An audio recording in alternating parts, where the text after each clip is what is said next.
있지만 우리가 계속해서 MRI를 찍으면서 위축되는 정보를 갖다 우리가 본다든가 또는 계속 감이 모른다든가 컨택을 굉장히 내리고 용어를 사용하는 이런 일을 할 수가 있는 거죠. 100불 정도 그래서 모든 사람들에게 DNA 몸 설계를 주고 그러면 예를 들면 스타벅스 커피를 좋아하는 사람이 5,000원이나 6,000원 정도 해가지고 20일 동안 스타벅스를 안 먹고 이 설계도가 나오는데 둘 중에 뭘 선택하겠습니까? 그리고 이것은 일생 동안 그 엄청난 정보의 총량은 도서관 한 권이거든요.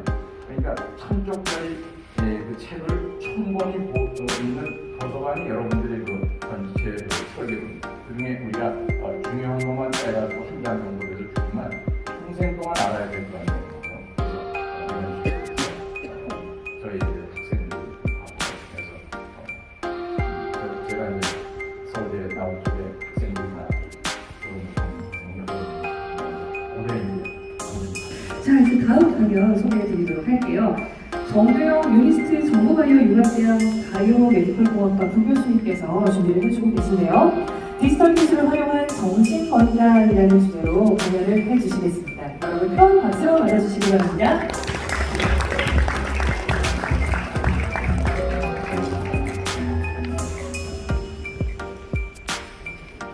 네, 저는 전대 교수이기도 한데요. 정신과 전문의이기도 합니다. 그리고 디지털 기술을 활용한 정신건강에 대해서 말씀드리려고 하는데요. 내용은 이제 세 가지로 나눠질 것입니다.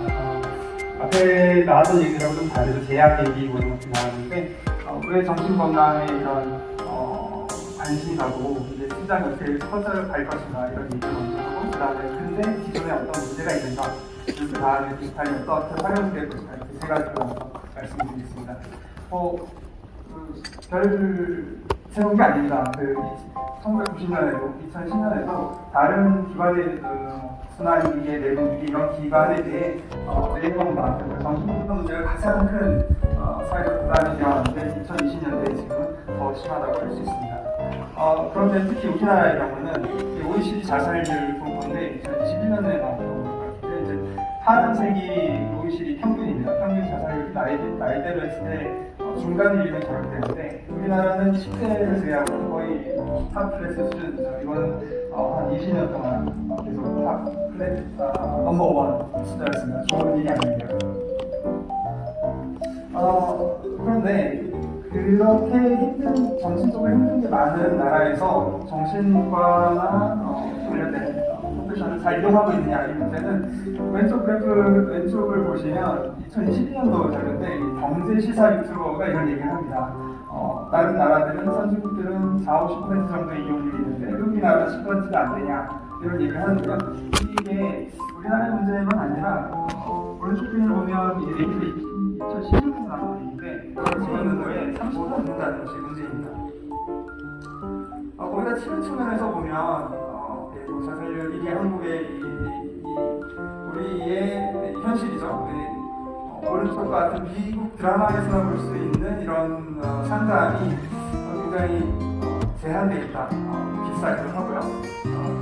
그래서 왜 우리는 이것을 좀 더 쉽게 접근하지 못하고 마치 스티그마라고 표현하는데 좋은 글씨가 있는 기사들처럼 정신과를 방문하는 것을 어려워하느냐 이런 문제를 제기하고 있습니다. 사실 이 문제가 한국만의 문제가 아니라서 전국에도 있는 문제인데요. 토마스 미셀이라는 워싱턴어를 본을 보면 이분은 2002년부터 2015년까지 미국의 정신건강 쪽에 펀딩을 잘 제공하는 기관의 장이었습니다. 5년, 4년 정도 그러다가 그걸로 들어가서 다시 펀딩을 잘 제공하고 스타트를 하셨어요. 이분이 10년 동안 대학이나 사랑이나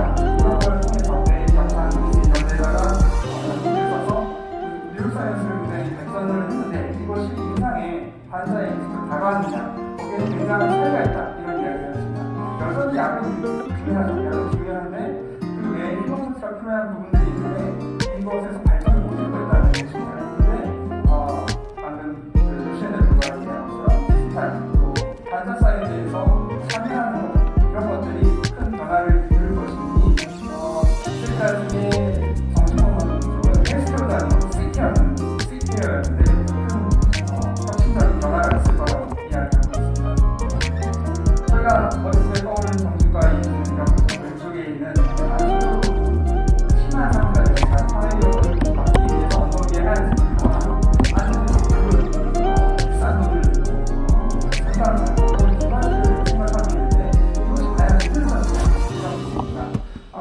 만약에 이 사람이 상상을 하게 한다면 이게 가장 비효율적이고 가장 비싼 그런 형태의 헬스케어 서비스가 될 텐데 이런 형태로 현재 운영되고 있다는 거죠. 그래서 이 가뜩이나 저희 몸도 아픈데 또 그것을 판단해야 되는 뇌도 안 좋은 사람, 일반인 정신건강에 대해서 잘 모르는데 판단력도 흐르는 사람이 어느 부분을 주려고 들어가느냐에 따라서 치료가 결정된 치료의 펜스가 결정된다는 얘기 많이 안 된다 이런 이야기를 하고 있습니다. 그래서 지금은 뭐 의사나 건강사가 무엇을 하느냐에 따라서 이루어진다는 게 그게 아니라 하지만 좋아지는 얼마큼 건강해지는가에 따라서 뇌가 특정돼야 된다는 그런 거기에는 페이션트가 참여하고 그다음에 어떤 경험을 하느냐에 따라서 이 문제는 재정이 될 것이라고 보고 있습니다. 사실 이 얘기는 10몇 년 전부터 CPU 소스에서 조회사 텔레비전에서 있었던 사회에서 사실이에요. 지금 이게 이야기가 한 4년 전에 결국은 최근 10년에 있지 않습니다. 여기서 얘기하는 게 정신건강 지난 2년 전에 말로 이런 문제가 치료가 됩니다.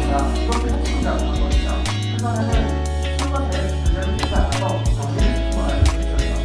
그런데 나는 치료가 되는 거예요. 그러다가 1950년대, 70년대 하면서 약들이 많이 새로운 것들이 나왔습니다. 그 약들이 많은 도움을 줬는데 최근 10년, 20년 사이에서는 정신건강領域에서 새로운 클래스의 브레이크스루가 없다는 거예요, 약물에서. 그런데 테크놀로지가, 디지털과 데이터가 이런 혁신을 이룰 것이라고 이야기하고 있습니다. 오른쪽 그림들을 보면 백신이라든지 그리고 수술이라든지 아니면 연속혈 단계의 웨어러블 테스트인데요.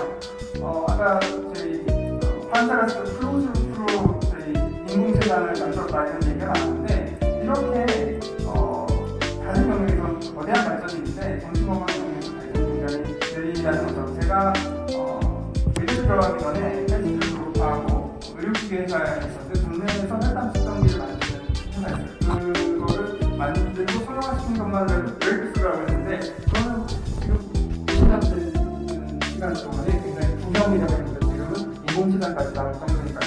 그런데 그 시간 동안에 정신건강에는 말과 기존의 약물, 화물제 여기서 큰 변화가 없다는 거죠.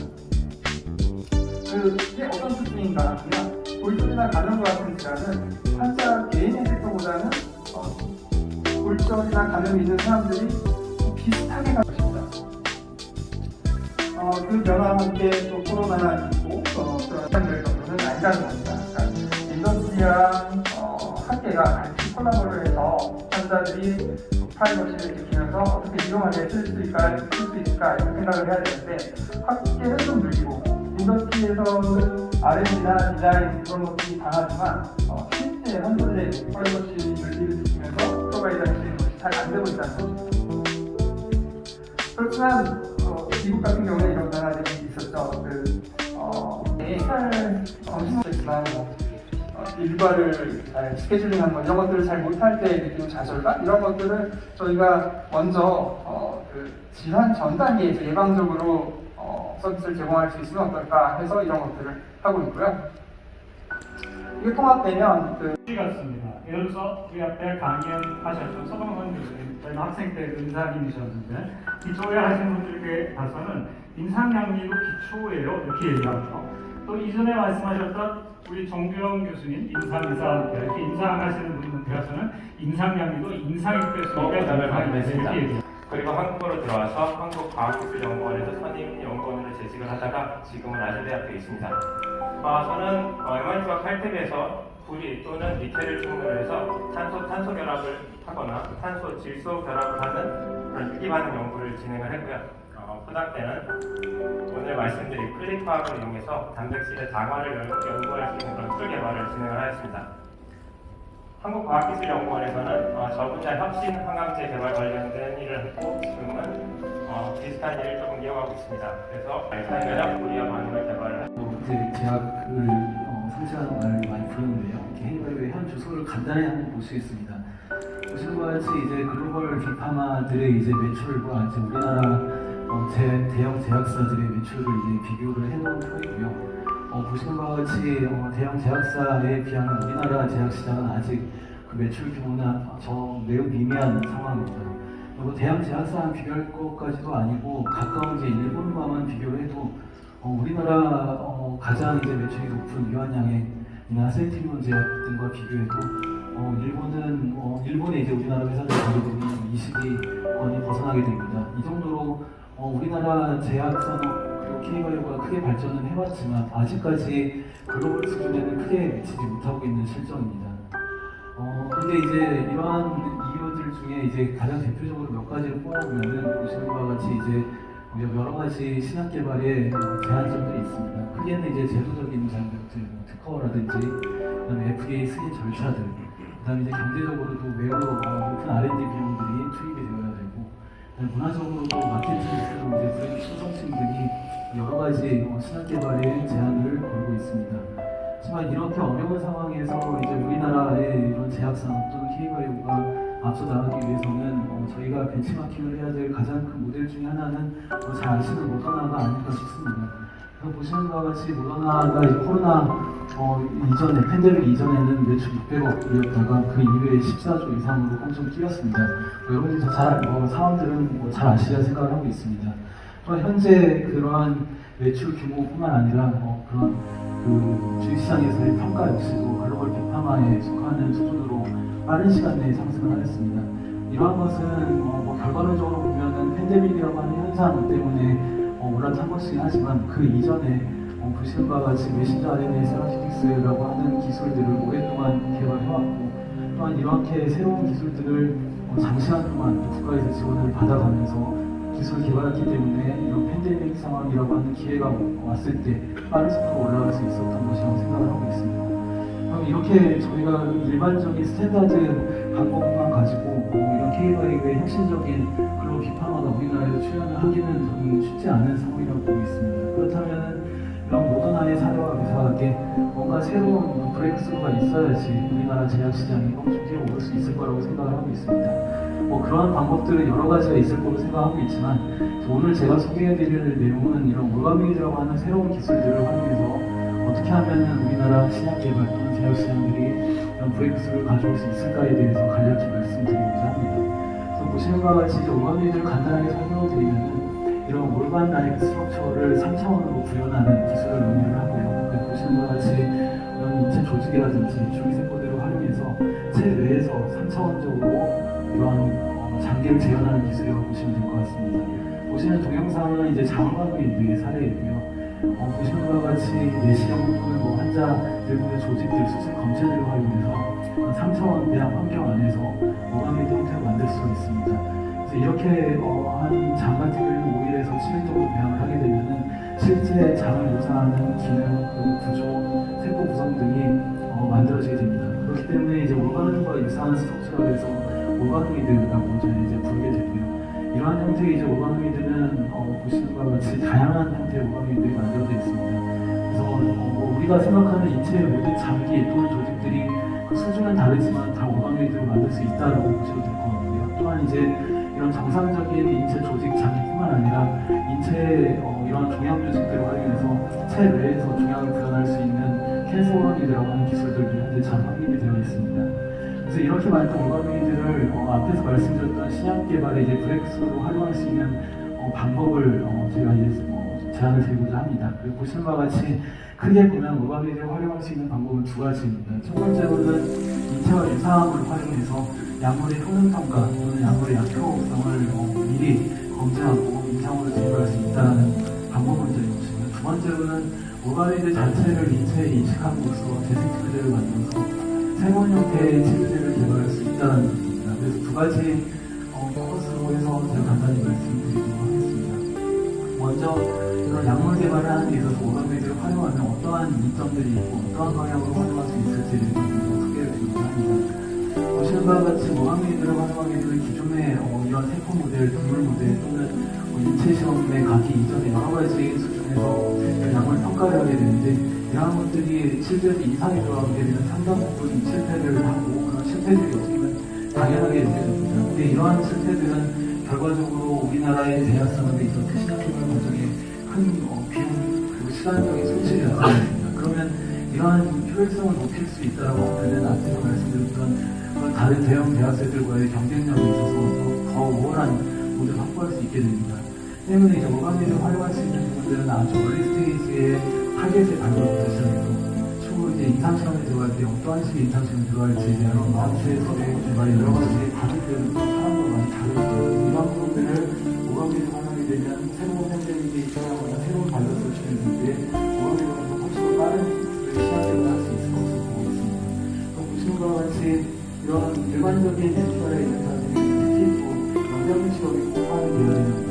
영상 시험 하기에는 시간이라든지 여러 가지 제한들이 많이 있는 시점입니다. 그래서 이런 것들은 오가미를 통해서 먼저 테스트하고 또는 더 나아가서 규제적인 측면에서 시급하게 인정이 된다고 하면 이런 부분들을 생략해야 좀 오가미를 테스트할 수 있는 길이 열릴 수 있을 것으로 보고 있습니다. 또한 이제 엔바이는 뿐만 아니라 이제 저희가 항체 치료를 많이 개발하고 있는데요. 보시는 바와 같이 저희가 항체를 개발할 때 다른 여러 가지 방법들이 있지만 오가미를 활용해서 직접 인공항체를 인비트로에서 만들어내는 기술들도 있고 이걸 활용하게 되면은 새롭게 출현한 바이러스에 대한 항체를 빠른 속도로 만들 수 있을 것이라고 기대하고 있습니다. 또한 사용 오가미뿐만 아니라 다양한 종류에서 모델들 오가미를 만들 수 있습니다. 이렇게 만든 오가미들은 또한 이제 바이러스 내치 치료를 활용할 수 있습니다. 예를 들면 이제 코로나 바이러스 역시 양물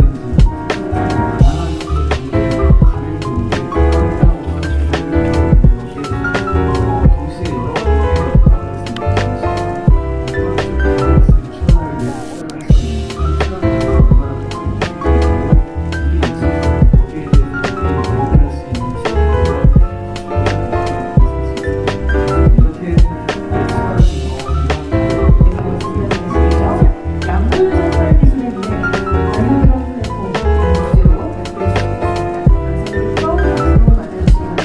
바이오형 플랫폼 주제로 발표해 주시겠습니다.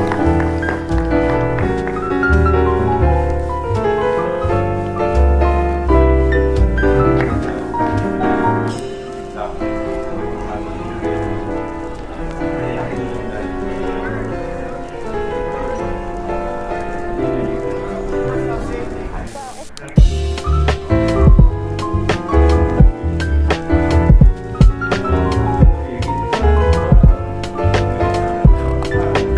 배달이 있다.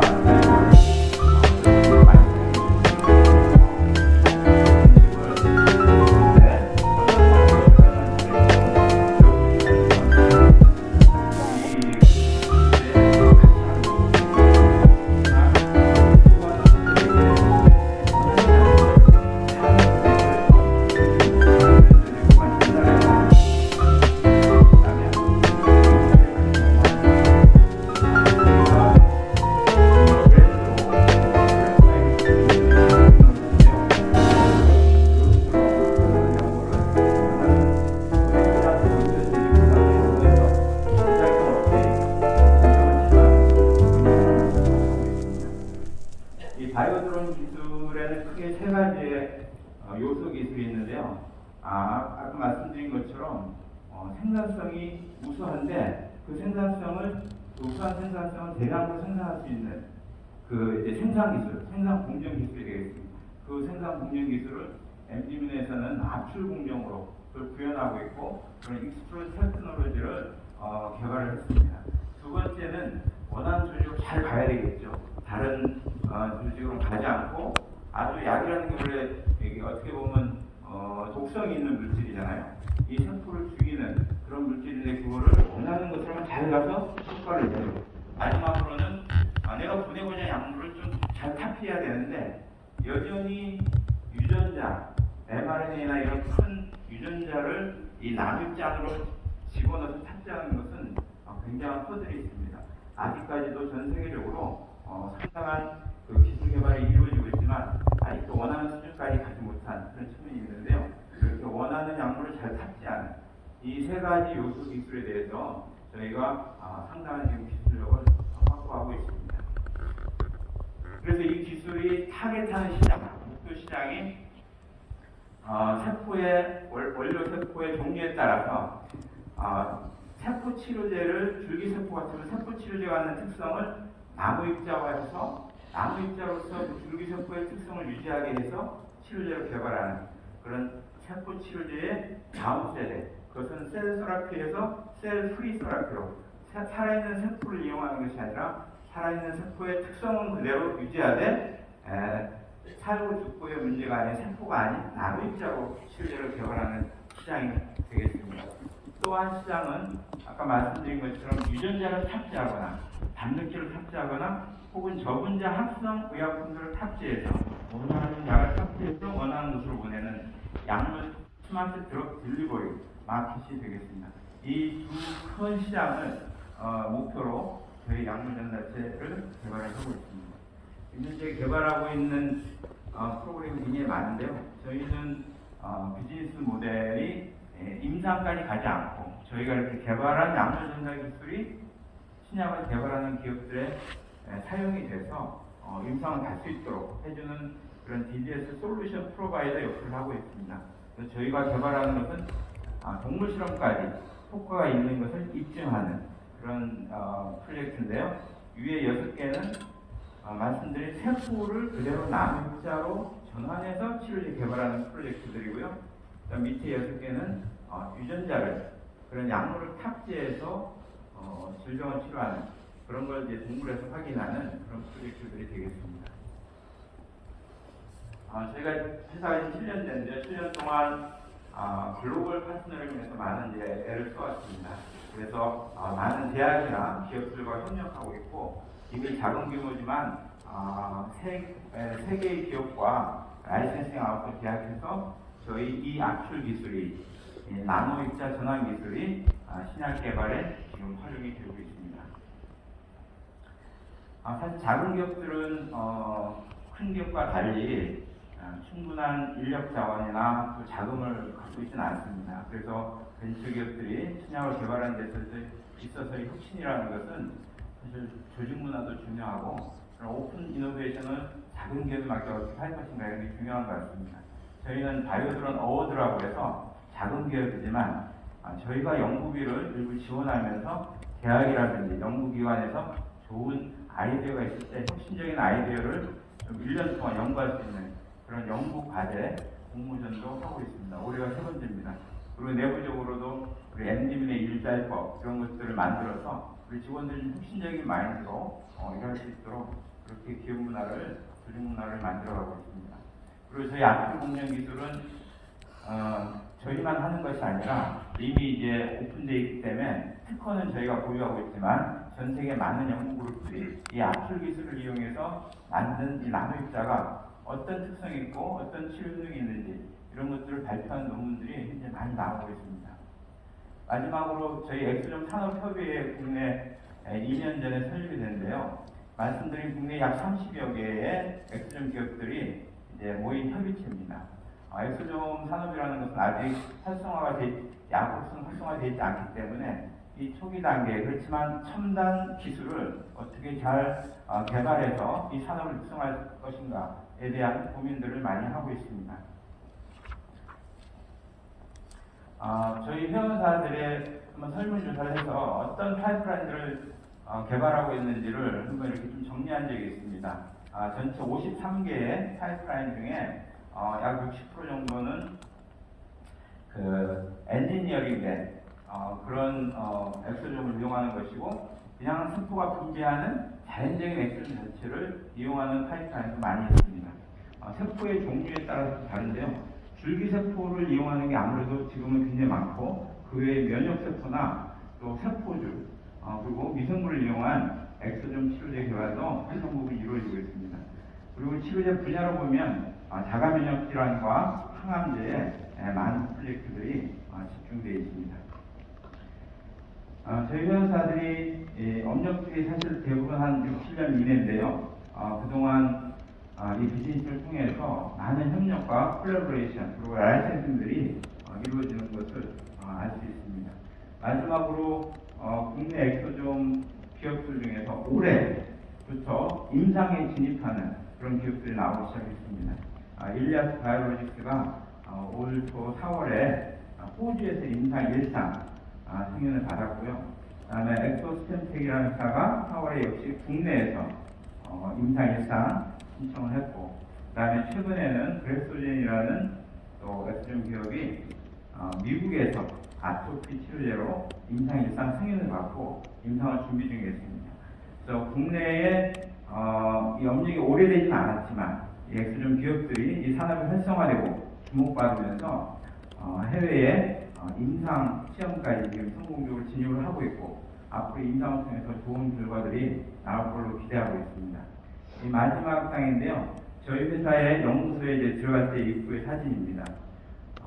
저희가 하는 일의 본질, 그렇게 약물 전달하는 것이지만 그 약물 전달을 통해서 뭘 하고자 하는 것인지 그걸 고민하다가 이런 문구를 이제 연구소 현판에다 써놨습니다. 저희가 하는 일은 결국 신약 개발하는 회사들이 다 마찬가지지만 생명을 살리는 일을 하고 있는 것입니다. 정말 소중하고 가치 있는 일이고, 이 헬스케어 이쪽에 많은 혁신과 또 그런 이제 성장과 발전이 이루어지면서 난치 질환으로 고통받는, 적절한 치료제가 없어 고통받는 그 난치 질환 환자들에게 꿈과 희망을 줄 수 있는 그런 생명을 살리는 일이 계속됐으면 좋겠습니다. 감사합니다. 네, 큰 박수 부탁드립니다. 조신규 대표님께서 두 강연해 주셨습니다. 마지막 문구가 굉장히 인상이 깊은데요. 생명을 살리는 일을 하고 있다. 정말 귀하고 멋진 말입니다. 오늘 함께 해주신 여러분께서도 이 생명을 살리는 일에 관심을 갖고 또 오늘 포럼 함께 해주신 게 아닌가 하는 생각이 들었습니다. 자, 이어서 또 강연 소개해 드릴게요. 자, 이번에는요, 이동기 올릭스 주식회사 대표 이사님께서 준비를 해주고 계십니다. RNA 간섭 치료제의 최신 동향이라는 주제로 발표해 주시겠습니다. 여사님을 큰 박수로 맞아주시기 바랍니다.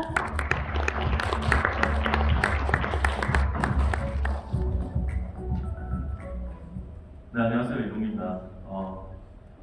간단하게 이제 소개를 드리면, 제가 2004년부터 2008년까지 포항공대 과학과에서 조교수로 재직을 하다가 2008년에 성균관대 과학과로 이직을 해서 지금 현재 성균관대 교수로 재직 중이고요. 저희가 연구실에서 개발한 RNA 간섭 기반 기술을 바탕으로 2010년에 올릭스라는 그 벤처 기업을 만들어서 2018년에 코스닥 상장을 했고, 현재 대표이사로 재직 중입니다. 오늘 제목이 RNA 간섭 치료제의 최신 동향이라고 제목을 붙였는데, 저희가 굉장히 남이 간섭하는 걸 싫어하죠. 근데 이제 저희 비즈니스 모델이 간섭을 열심히 해야지 돈을 벌 수 있는 모델이라 도대체 뭘 간섭하는지에 대해서 시간 될 경우에, 혹은 단백질이 정상보다 많이 생길 경우, 이런 경우에 이제 질병들이 일어나는 경우가 많이 있습니다.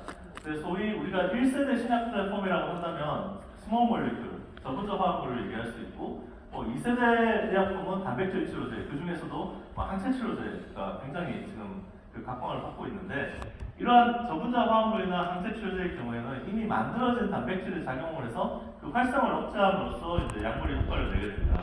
하지만 RNA 간섭 기술과 같은 이 제3세대 핵산 치료제의 경우에는 mRNA에 작용해서 어떤 특정 mRNA가 단백질을 만드는 그 과정을 억제를 함으로써 질병을 유발하는 단백질이 원천적으로 만들어지는 것을 저해하는 이런 한 단계 위에서 이제 기작을 함으로써 치료제로서의 효과를 내게 됩니다.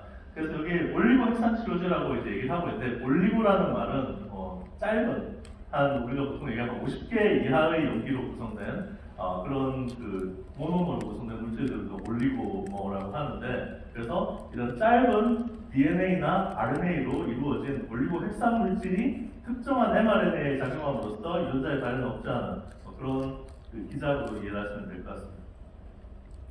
그럼 이런 3세대 핵산 치료제가 아니 1, 2세대 우리 저분자 화합물이나 항체 치료제가 잘 되고 있는데 왜 필요하냐, 어떤 차별성이 있느냐라고 이제 이 얘기를 하자면, 결국은 저희는 이제 가장 큰 이슈 중에 하나가 드러그빌리티 이슈라고 생각을 하는데, 제가 방금 이제 인간 기록 프로젝트를 통해서 약 22,000개 정도의 그 유전자가 밝혀졌는데, 실제로 저분자 화합물이나 항체 치료제를 통해서 타겟할 수 있는 그 퍼센테이지는 약 15% 혹은 그보다 더 낮다고 그렇게 이제 알려져 있습니다.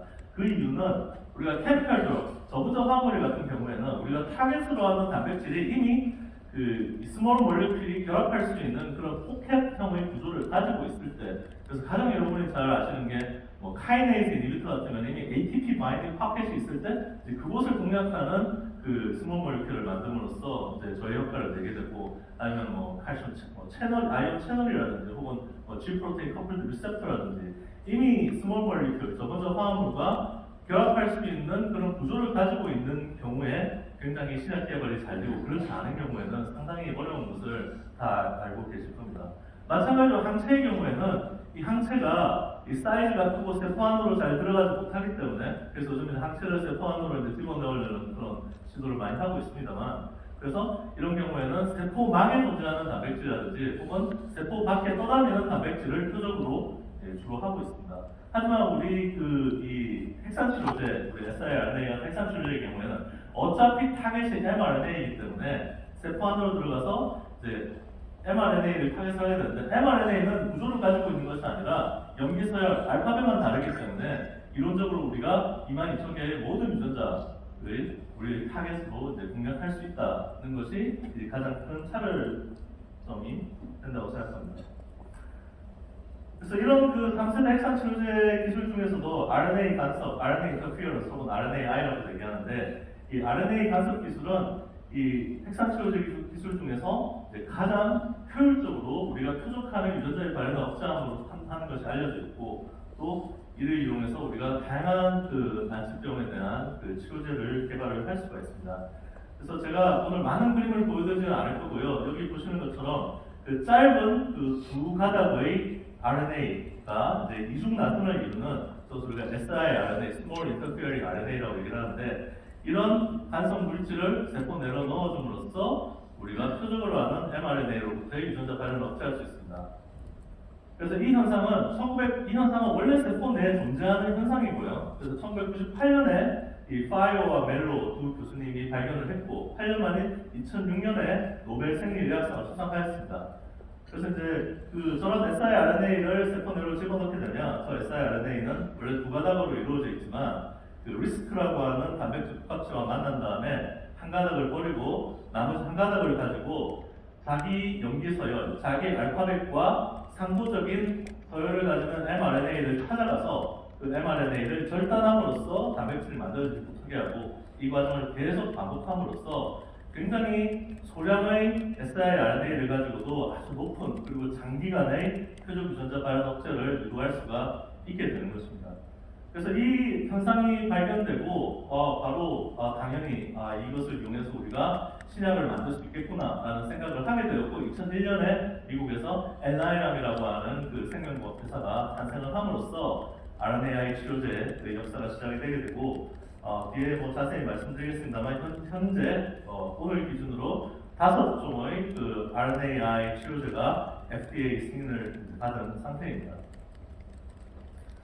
이런 RNAi 기술의 또 하나의 장점은 이제 플랫폼으로서의 그 장점을 말씀드릴 수 있는데, 이건 어떤 얘기냐면, 이 siRNA라고 하는 두 가닥의 짧은 RNA가 이루고 있는 그 구조 자체는 거의 고정이 되어 있습니다. 약간의 변형은 주어야 하지만, 그래서 우리가 어떤 특정 표적 질환, 그리고 그 질환을 유발하는 유전자로부터 만들어지는 mRNA를 공략을 하겠다라고 하면, 그 mRNA를 우리가 잡아낼 수 있는 염기 서열만 찾아내서 이 템플레이트 안에다가 바꾸치기만 하게 되면 굉장히 빠르게 새로운 신약 호흡 물질을 만들어낼 수 있다는 것이 바로 이런 RNAi가 플랫폼 기술이라는 그 점의 굉장히 중요한 장점이 되고, 그래서 일단 하나의 플랫폼, 그래서 뭐 간 질환을 타겟을 한다든지 뭐 눈을 타겟을 한다든지 하나의 질환 플랫폼화 확립이 되면 그 안에서 굉장히 많은 그 신약 호흡 물질을 빠른 시기에 만들어낼 수 있다는 것이 바로 이 RNAi 기술의 장점이고, 그래서 제가 창업을 하게 된 이유도 그 플랫폼 기술이라는 부분에 굉장히 매력을 느껴서 창업을 하게 되었습니다.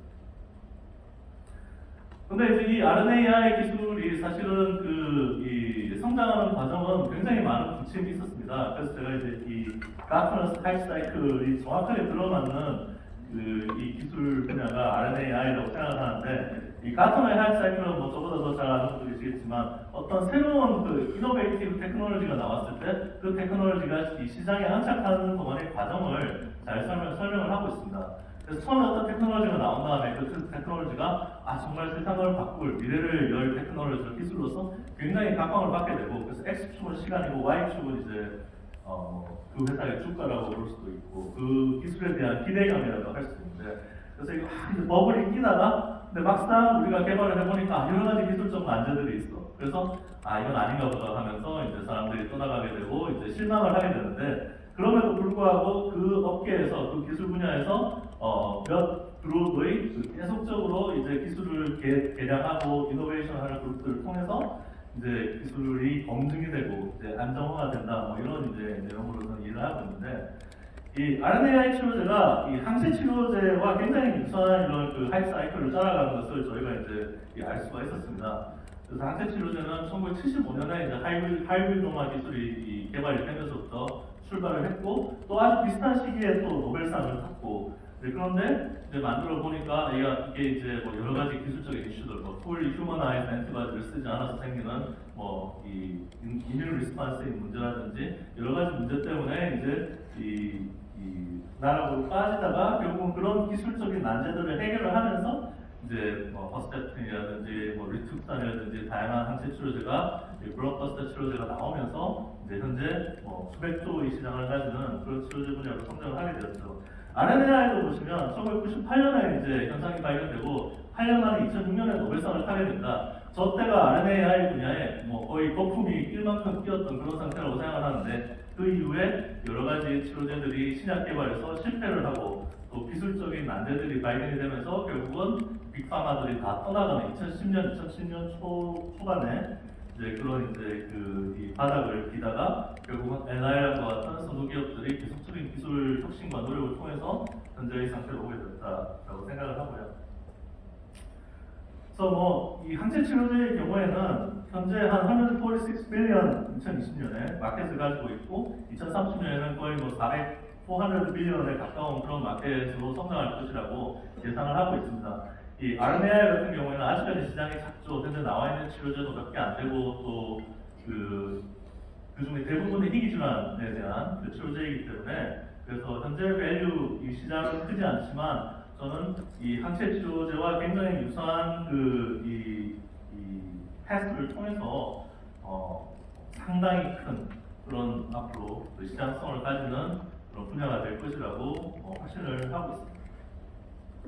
그래서 현재까지 승인을 받은 RNAi 치료제는 총 5가지입니다. 제 위에 보시는 그 파티시란, 온페트로라고 하는 약물을 시작해서 이제 디보스티란, 루마스티란, 그리고 인클리스란, 뷰트리스란까지 총 5개의 치료제가 승인을 받았는데, 이 중에서 인클리스란을 제외한 나머지 4개는 다 희귀 질환을 대상으로 한 치료제입니다. 그렇다고 해서 이것이 희귀 질환에만 적용되는 그런 니치 기술이냐, 그것은 아니라는 것을 뒤에서 말씀드리겠습니다.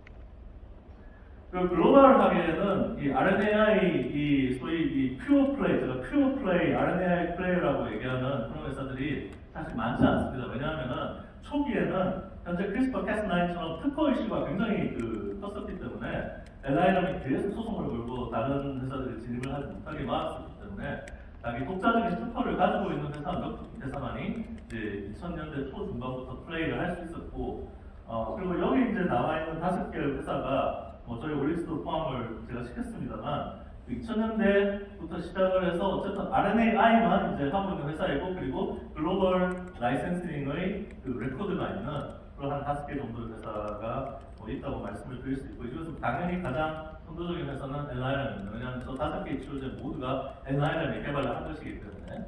그래서 엘라이럼의 시총이 한 20몇 조 되고, 에러헤드가 요즘 한 7, 8조 정도 될 겁니다. 그리고 3등인 다이서나가 작년 하반기에 4조 정도의 밸류에 이 심혈관계 비만 당뇨 쪽 질환의 전문적인 그 글로벌 빅파마의 노보 노디스트에 인수가 된 바 있습니다. 그래서 이런 RNAi 치료제를 개발하기 위해서는 여러 가지 요소가 있습니다만 가장 중요한 요소 중에 하나는 전달 기술이라고 생각합니다. 그래서 어떻게 우리가 이 질환을 가지고 있는 그 장기에 효과적으로 전달을 할 수 있느냐. 그래서 현재 5종의 그 RNAi 치료제는 모두가 간에서 발현되는 유전자를 표적으로 하고 있습니다. 그래서 아까 말씀드린 LFP, 지금 이 mRNA 백신에 사용하는 그 LNP가 원래는 siRNA를 전달하기 위해서 개발이 되었고요. 첫 번째 치료제인 파티스라는 LNP로 싸서 간으로 전달을 합니다. 하지만 나머지 두 번째, 세 번째, 네 번째, 다섯 번째 나머지 현재 승인받은 siRNA 치료제는 모두가 갤락 컨주게이트라고 하는 그 카보하이드레이트 컨주게이트를 이용해서 간 세포로 전달하는 기술을 사용을 하고요. 그 다음에 이제 향후에 이 분야가 나아가야 될 부분은 우리가 간에서 만들어지는 표적 외에 다양한 그 다른 장기들, 뭐 피부, 안과, 폐, 이 CNS 혹은 머슬, 하트, 키드니 여러 가지 다른 그 장기들에 대해서 전달시키는 기술이 앞으로 계속 개발이 되어야 할 거라고 생각을 하고 있습니다. 그래서 갤락이라고 하는 이 기술은 이제 아이오니스와 엔라이람에서 개발이 되어서 이 저기 보시는 삼지창처럼 생긴 이 N-아세틸 갈락토산이라고 하는 그 카보하이드레이트 슈가 3개를 siRNA에 붙이게 되면 어떠한 다른 전달제 필요 없이 간세포, 그중에서도 헤파토사이트로 굉장히 효과적으로 전달이 되고 아주 높은 수준의 유전자 발현 수치를 유도를 하게 됩니다. 이것이 얼마나 그 파워풀하냐 하면 이 인크리시나이라고 하는 이 약물은 1년에 6개월에 한 번, 1년에 2번만 피하 투여를 하면은 약물의 효력이 유지가 됩니다. 그래서 여기 보시는 것처럼 LDL 콜레스테롤을 낮춰주는 그런 약물인데 1년에 2번씩만 투여를 해도 그 60% 가까운 LDL 콜레스테롤의 이 저해가 계속 유지가 됩니다.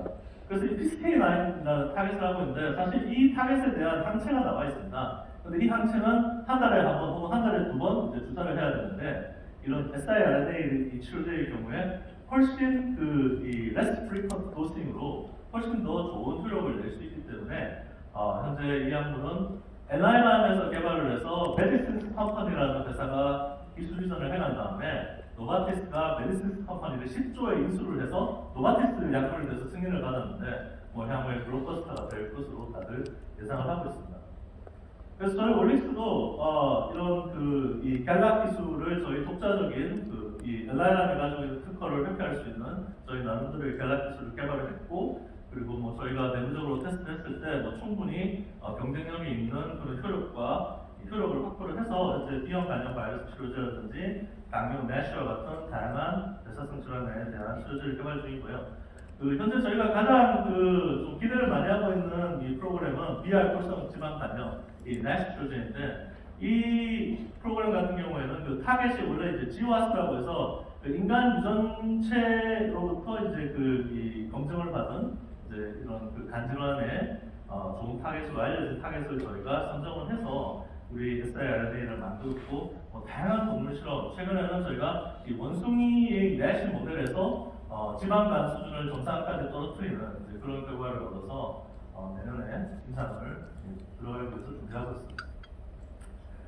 그래서 이제 남은 시간 동안 앞으로 이 분야가 어떻게 나아갈 것인가, 제 생각에는 이런 간질환 쪽으로 굉장히 많은 RNAi 치료제가 나올 거고 아마 수십 개의 치료제가 나올 거고 그 중에 수종의 블록버스터가 나올 것으로 생각합니다. 왜냐하면 결국 카디오베스크라, 메타볼릭, 오비시티, 다이아베티스 이런 쪽은 워낙 마켓이 크고 그리고 우리가 차별화를 시킬 경우에 큰 시장성을 가지는 부분이기 때문이죠.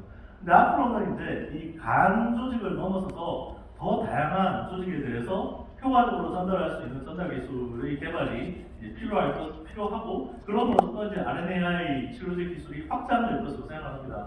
그래서 CNS 같은 경우에는 엔라이람이 있는데 하나의 임상 프로그램이 있고 이 폐 같은 경우에는 에로헤드가 임상 프로그램이 있고 그다음에 저희가 스킨과 이 피부와 안과 같은 경우에는 저희가 임상에 진입한 프로그램이 있습니다. 그래서 이 엔라이람도 그렇고 저희도 그렇고 현재 사용하고 있는 방법은 이 갤락이 아닌 카보하이드레이트가 아닌 다양한 리포필릭 모이어티 지질을 siRNA에 컨주게이트를 만듦으로써 어떤 특정 장기의 세포에 효율적으로 들어갈 수 있는 그런 기술을 개발을 이제 하고 있고 제가 내년에 이제 초청받은 이 RNAi 학회 중에서 이제 이 헤파틱 티슈를 넘어서서 그래서 엑스트라 헤파틱 티슈에 어떻게 전달을 할 수 있는가가 굉장히 중요한 과도 중에 하나라는 그런 의미에서 보여드리고요. 그래서 저희 오릭스 같은 경우에는 이 간으로 갤락을 이용한 리버 타겟팅 외에도 이런 그 다른 엑스트라 헤파틱 티슈, 뭐 스킨이라든지 눈이라든지 뭐 폐, 그다음에 CNS와 같은 이런 다양한 이 장기들에 대해서 RNA를 구현하고자 하는 그런 연구 개발을 굉장히 열심히 하고 있다 말씀드립니다. 그래서 요약을 하자면 이 RNA 간섭 기술은 질병을 유발하는 유전자의 발현을 원천적으로 억제할 수 있는 핵상 기반 제3세대 신약 개발 플랫폼입니다. 2018년에 첫 번째 FDA 승인을 받고 현재 다수의 치료제가 승인 시판 중입니다. 근데 현재까지는 이 갤락이라고 하는 기술을 기반으로 해서 간 표적을 억제하면서 다양한 대사성 심혈관계 질환에 대한 치료제가 개발 중입니다만 향후에는 간 이외의 다양한 장기에 대한 효과적인 전달 기술 개발을 통해서 적응증이 확장되어야 할 것이고 그렇게 함으로써 결국은 이 RNA 간섭 기술이 정말 보편적인 그런 신약 개발 기술로서 향후에 신약 시장의 주요 플랫폼 중에 하나가 되지 않을까라고 저희는 예상을 하고 계속 연구 개발을 하고 있습니다. 감사합니다. 네, 감사합니다. 오릭스 이동기 대표님께서 강연을 해주셨습니다. 글로벌 시장에서 주목받고 있는 올릭스죠. 이렇게 직접 설명이 되니까 귀에 쏙쏙 들어오는 좋은 강연이었습니다. 자, 7번째입니다. 이번에는요, 듀셀 바이오 테라퓨틱스의 이민우 대표이사님께서 준비해주고 계신데요. 인공혈액 기술의 미래와 인공혈소탄이라는 주제로 발표를 해주시겠습니다. 역시나 뜨거운 박수로 맞아주시기 바랍니다.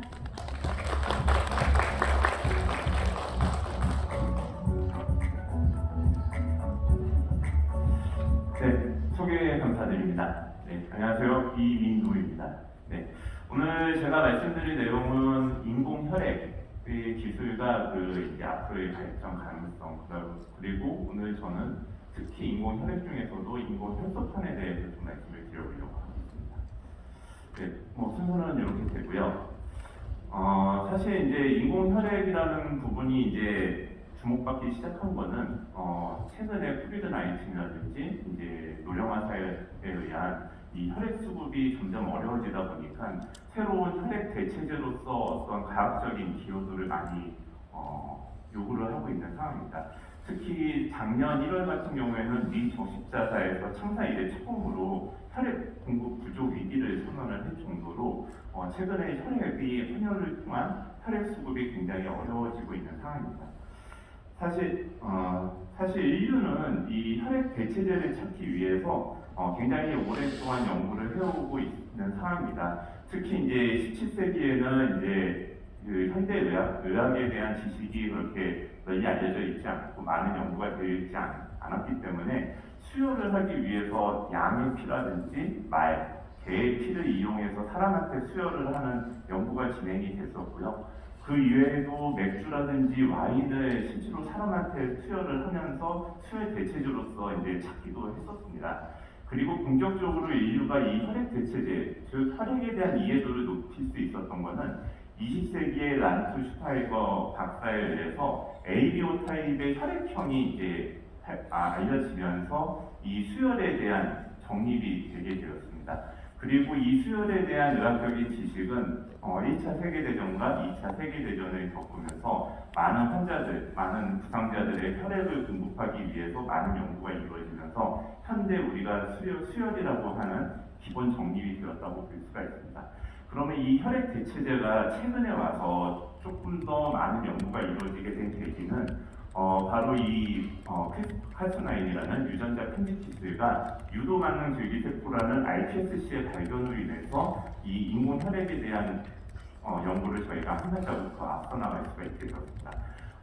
최근에는 이제 이런 유전자 편집 기술과 iPSC를 이용해서 돼지라든지 동물에다가 이 사람의 유전자를 집어넣어서 돼지로부터 이 사람의 혈액을 생산하게끔 하는 형질전환 동물에 대한 연구가 많이 이루어지고 있고요.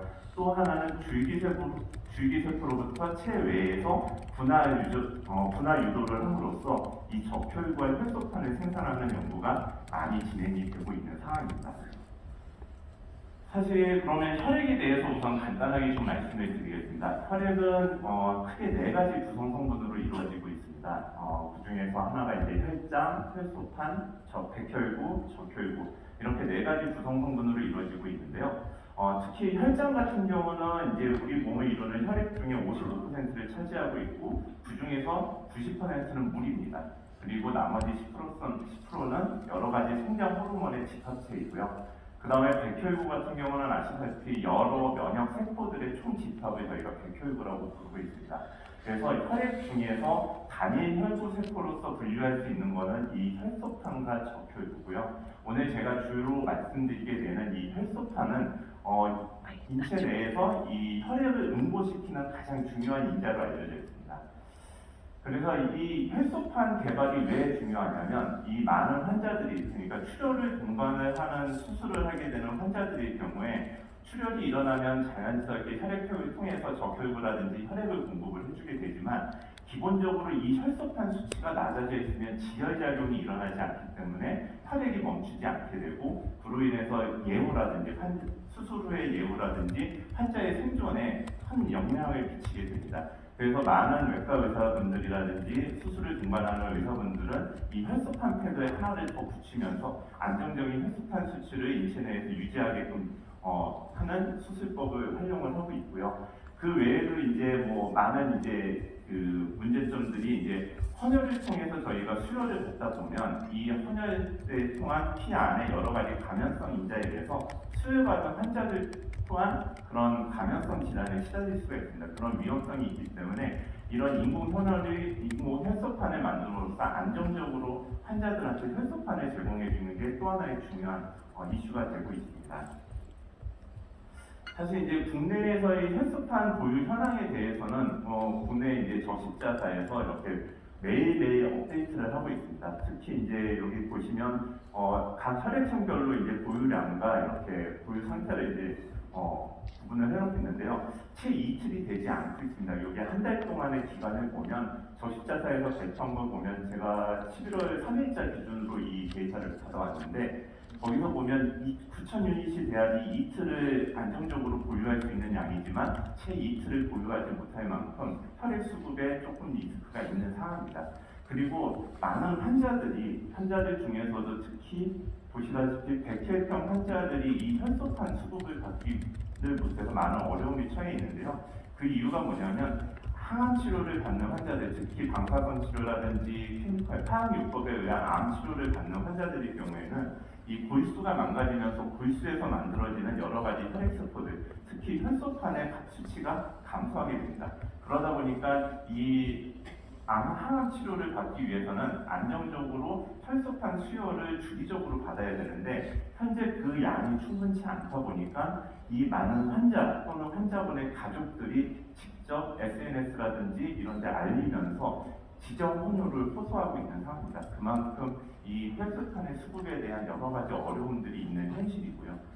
이런 부분에 대해서도 사실 정부에서도 많은 인지를 하고 있고 최근에는 그거를 개선하기 위한 여러 가지 방안들을 마련을 하고 있는데 그 중에서 하나가 이 보건복지부에서 올해 3월에 발표한 자료를 보면 가부처에서 협력해서 인공혈액, 즉 적혈구라든지 여기 보시면 적혈구라든지 혈소판을 만들어낼 수 있는 기술을 개발을 하겠다라는 정부 과제가 발표가 됐습니다. 그래서 내년서부터 실질적으로 이제 여러 아카데미라든지 기업체라든지 이 인공혈액에 관련된 연구하시는 분들한테 연구비를 지원을 해주고 실질적으로 이 인공혈액이 환자들한테 쓰일 수 있도록 여러 가지 개선책이라든지 정부 과제를 지금 준비를 하고 있는 상황이 있습니다. 그러면 현재 인공혈액 개발 기술의 현지화하고 글로벌 회사들의 개발 동향에 대해서 좀 말씀을 드리겠습니다.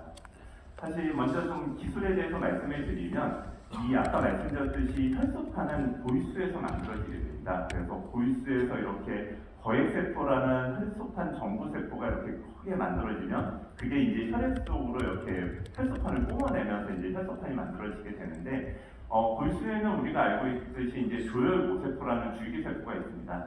이 조혈모세포라는 줄기세포가 TPO라는 시그널을 받게 되면 이렇게 혈소판으로서 이제 분화가 이루어지면서 이 혈소판이 분비가 되고요. EPO라는 시그널을 받게 되면 적혈구로서 분화가 이루어지면서 적혈구를 만들어냅니다. 그 외에 다양한 시그널을 받게 되면 백혈구로서 면역세포로서의 분화가 일어나는 게 현재까지 이제 알려져 있는 기술들이고요. 그 중에서도 이 혈소판에 대한 기술은 최근에 2010년대부터 많이 알려져 있는데 이 조혈모세포, 특히 유도만능 줄기세포라고 알려져 있는 이 iPSC로부터 주혈모세포로의 분화를 유도하고 거기서부터 거액세포를 만들어내면 아까 보셨다시피 이렇게 프로플레이트렛이라는 이제 혈소판 바디가 형성이 되면서 여기서부터 이제 혈소판이 만들어지는 거를 랩에서 확인을 할 수가 있었습니다. 그리고 논문상에서도 그게 인체 유래의 혈소판과 이렇게 줄기세포로부터 분화한 혈소판이 갖고 있는 여러 가지 그 마커라든지 특징들이 동일하다는 것을 많은 논문에서도 이제 밝혀내고 있는 상황으로서 우리 몸 체외에서 줄기세포를 이용해서 혈소판이 만들어질 가능성이 있다는 게 현재 정립된 과학 기술이라고 보실 수가 있고요. 그리고 이제 여러 논문에서도 보시다시피 또 하나는 줄기세포의 유도분할 기술뿐만 아니라 이거를 인체 내에 쓰기 위해서는 다양한 대량 생산 방법이 개발이 되어야 하고 있습니다. 그래서 최근 세포 치료제 연구가 많이 부각이 되면서 이 배양 기술 또한 굉장히 놀라운 이제 성과를 이루고 있는데 그 중에서 하나가 이렇게 이제 배양기의 여러 가지 이제 역학 흐름을 줌으로써 이 줄기세포로부터 이 혈소판이 만들어질 때 생산 수율을 좀 증가시킬 수 있다라는 논문들이 많이 나와 있고 거기에 또 배양기에 대한 연구도 많이 진행이 되고 있습니다. 그래서 현재 시점에서 이 줄기세포의 분화 연구 기술과 이 배양기를 통한 대량 생산 기술이 접합이 되면서 우리가 인공혈액, 인공혈소판을 만들 수 있는데 한 발짝 더 앞서 갈 수 있다고 볼 수가 있습니다. 그리고 그 중에서도 이제 글로벌하게 이 인공혈소판을 만드는 회사들 중에서 가장 앞서 있는 회사가 일본의 메가캐니온이라는 회사입니다.